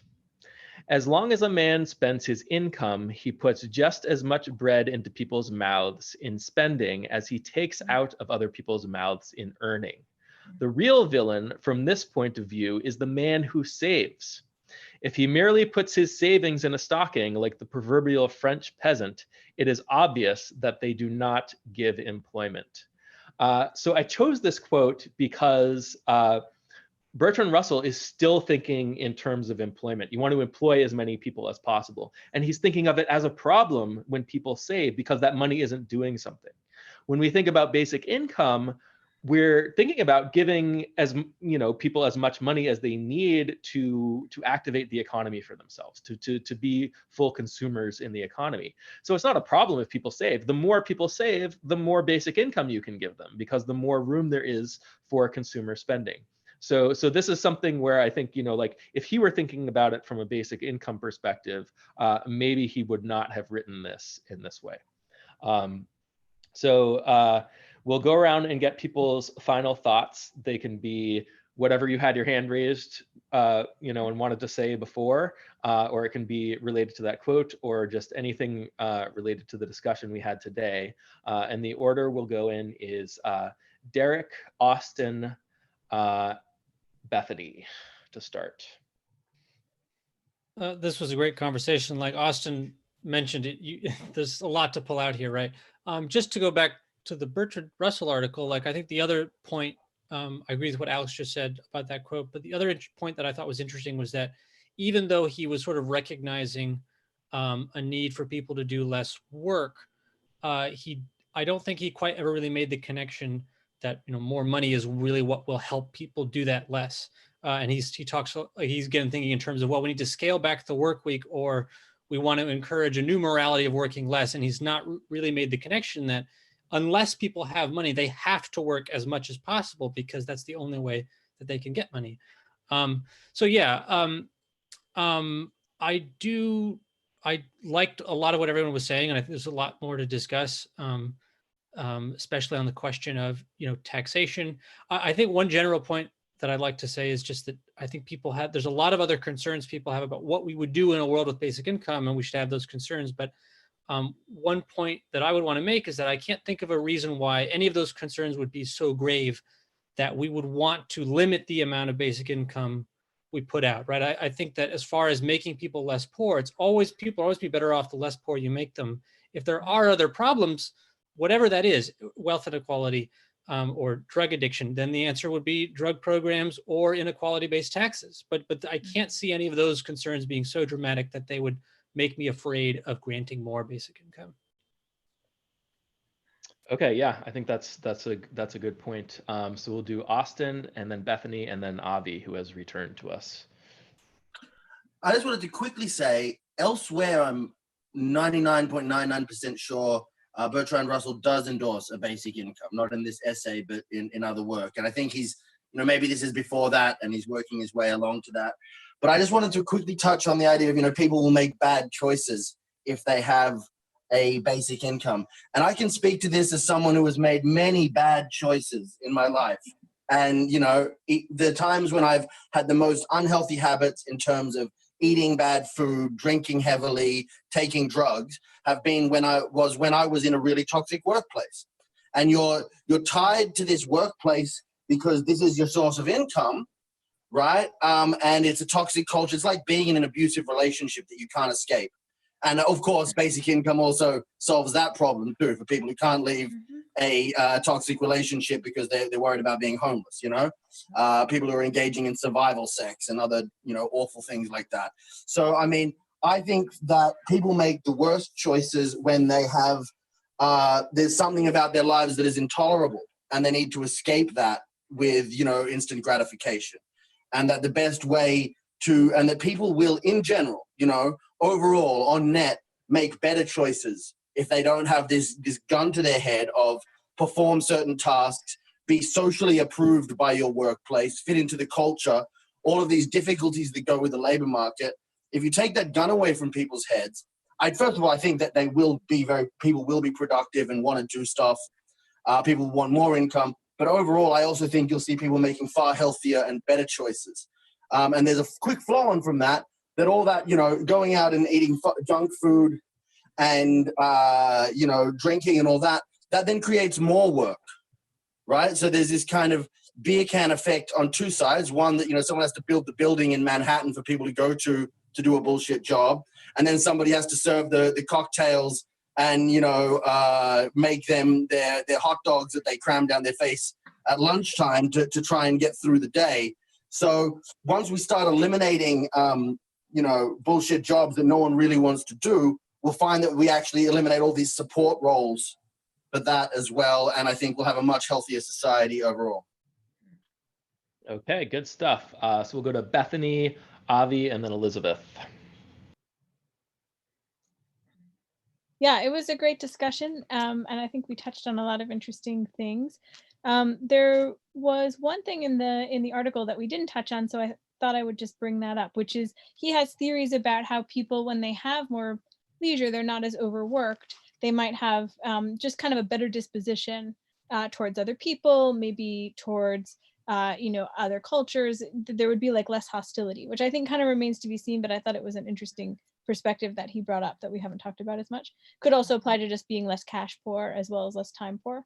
And the emphasis on joy and all of that I thought was really nice, and Elizabeth brought it up, but we haven't talked about it. Like, just sort of, what is the point? If the point of the whole economy is consumer enjoyment, why don't we focus on consumer enjoyment as the end in itself? Is, I think, one of the angles that I really liked. And the third thing is again more minor, but he also points out something we've talked about before, which is that right now it's amazing that somehow people can be better off financially in a wartime when we're actually burning a lot of resources. But if you had a proper situation where the economy was operating efficiently, then people would understand the economic costs of war. They would bear the economic costs of war as well. And that would be one more incentive not to go to war, which could be a good thing. So I thought that was just an interesting point he brought up that we didn't talk about as well. Yeah, and if you guys weren't here for when we discussed war economy, you can go check out the video on YouTube, because we had a whole session on that very subject. Cool. Thanks, Bethany. So let's go to Avi, Elizabeth, and then Nick. Yeah, so I really like this topic. Only because, like, it just seems so much that in our society, especially in like the heavily capitalistic society that we exist in, like the concept of idleness is kind of frowned upon, and it's really nice. I think someone else brought this up. I think it was your mom, about how like basic income's gaining a lot of traction. So it's just really, overall, it's really nice to see, you know, this gain some steam. Cool. All right. Let's go to Elizabeth, Nick, and then Richard. Yeah, like I really appreciated the conversation. Definitely agree that we could like keep doing this for a bunch of iterations. I did want to name, like, I wanted to like remind us to sort of be cautious about like invoking the like post-slavery thing about talking about this. Like, that feels like a very different situation to me. That's like, okay, you people who are like forced into a particular situation are like taught certain skills, and then we're like, okay, cool, like we've ended slavery. So your option now is you can go back to those same people who like didn't pay you before, and now they could pay you, because we haven't like created any jobs for you to do. We haven't given you, like, you don't have any money, so you can't go like start a business. And like there were like a lot of formerly enslaved persons who were like, okay, I'm going to go try to do a thing, you know, I'm going to take the skills I've learned, I'm going to try to use that in some other way, but the system was not set up for that. And so I just wanted to sort of name as a caution to like, to not, like, not lean too heavily on framing it as like, oh, well, people just went back to what they knew. Like, I do think that there, like, yes, a big culture shift is going to be difficult for a lot of people, but I want to really caution us against using slavery as an example. Yeah, I think that's a great point. You know, the deck was totally stacked against them, and we don't know what it would have looked like if we'd actually stacked the deck for them to give them opportunities to participate in society. You know, that would have been a very different outcome. Maybe there still would have been challenges in the transition, but it would have been a lot different than what we got. That's a great point. Let's go to Nick, then Richard, then Soraya.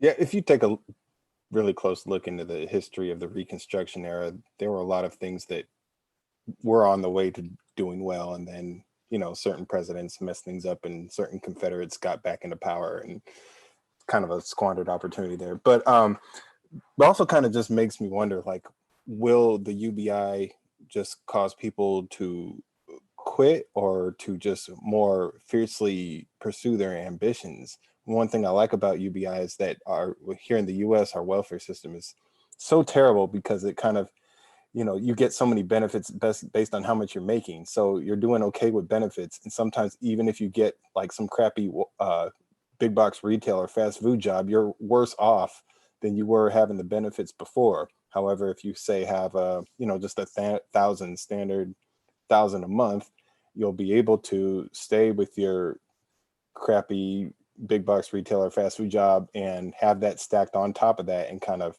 develop bigger goals. So a lot of that might not just be taking down as much work, but like making your ambition a lot higher. And different markets will respond to that differently, especially like small town markets.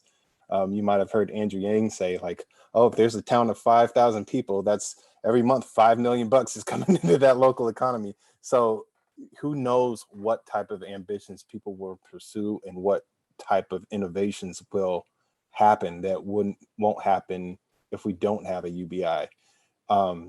So kind of trying to, and how is that going to affect how we raise our children and how our school system changes to tell them, instead of like, you know, go to pricey for your college or you're a loser. It's like, well, you know, how are we going to train young people to make that transition from, you know, their 18th birthday, they have this new dividend that's going to help them through life. You know, a lot of that'll change on how we prepare them. So figuring out what is likely to happen, of course, you know, we don't know, but it's always just something we want to ponder. You know, we talk about what would happen with UBI a lot, and we really don't know, but I envision a lot more positive things than negative things for sure.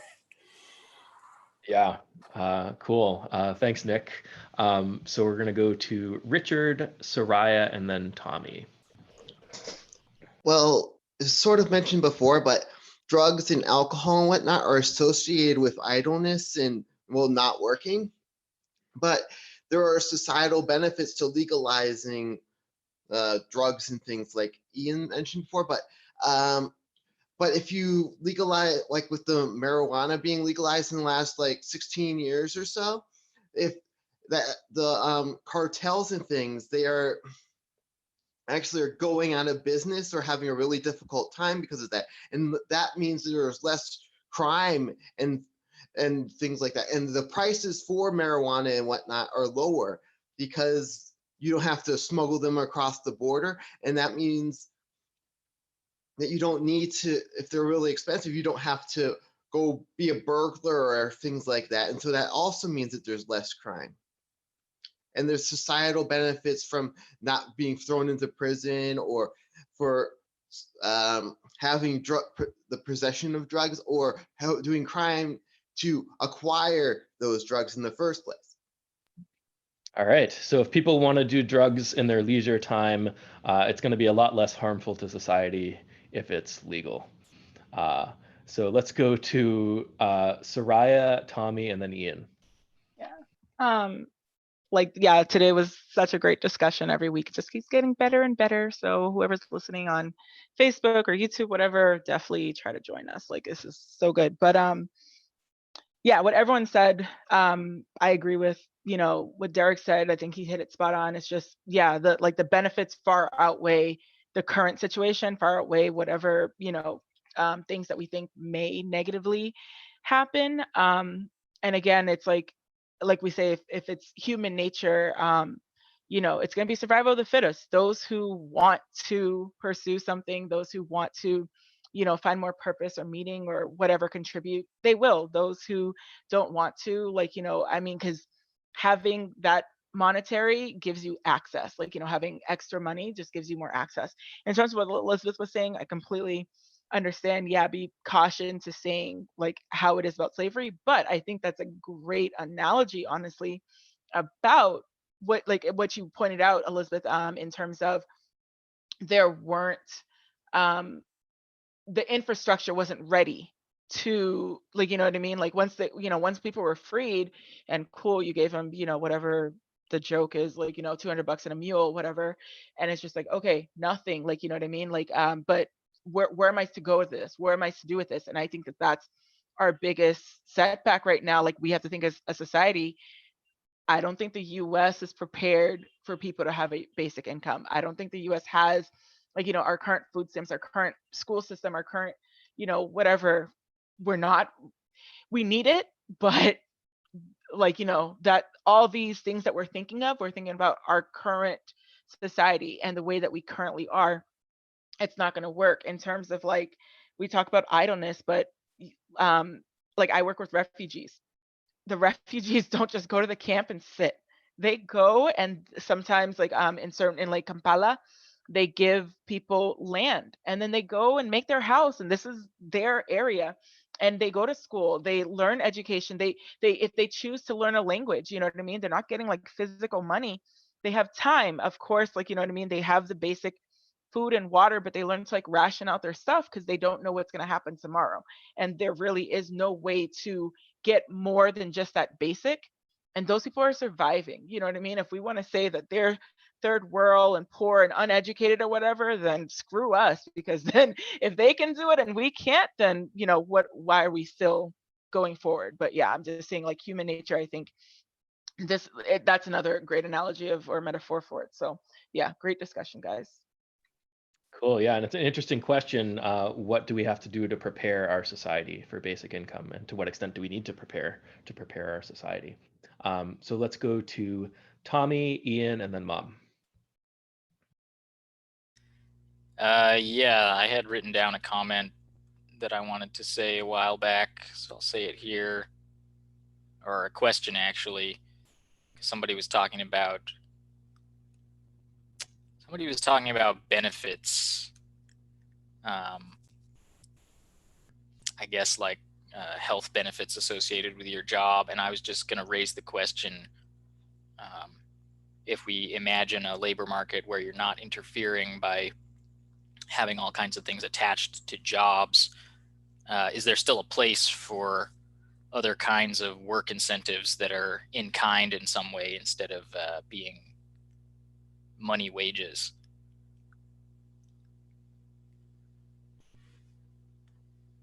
Yeah. So that's an interesting question.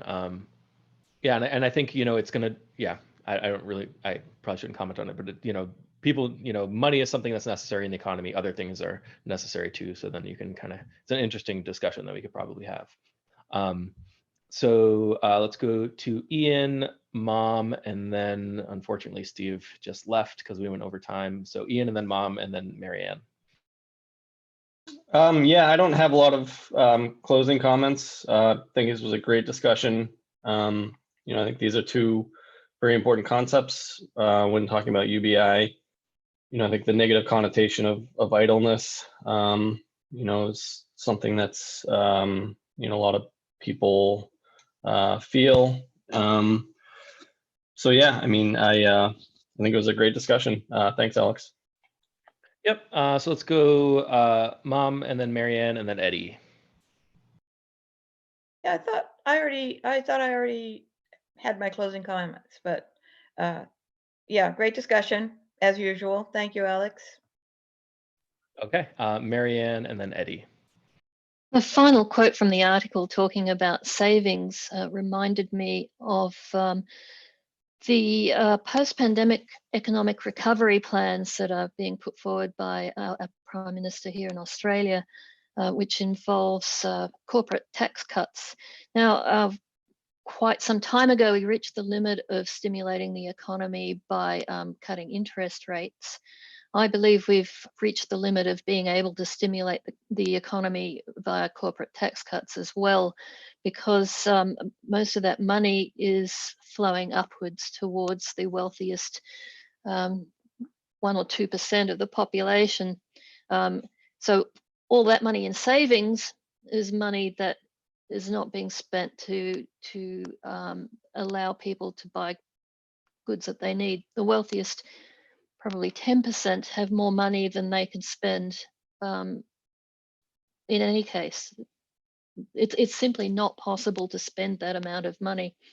The only way they're going to really be able to stimulate the economy and get it going again is to get that money flowing downwards into the lowest, at least the lowest 50% of the population. And I think the best way to do that is through a UBI.